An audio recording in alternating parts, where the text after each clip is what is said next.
Alam mo ba kung anong employer pension plan ang meron ka? There are two types of employer pension plans. Una, defined benefit pension plan.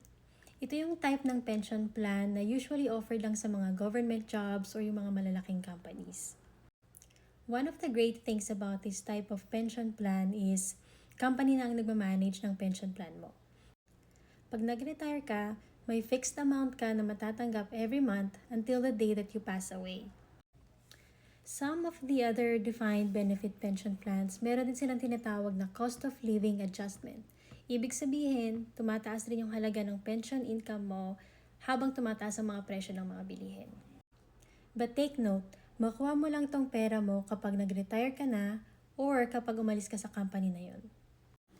Pangalawa is defined contribution pension plan. Ito yung mas common ngayon, lalo na sa mga private companies like tech at startups. Ang maganda dito is ikaw ang nagde-decide kung magkano ang i-contribute mo.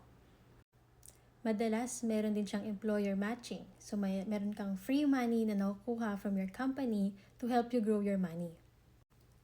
Ang downside lang is ikaw rin ang nagmamanage. Ikaw ang magde-decide kung paano mo siya i-invest. So, pag nag-retire ka, walang fixed amount.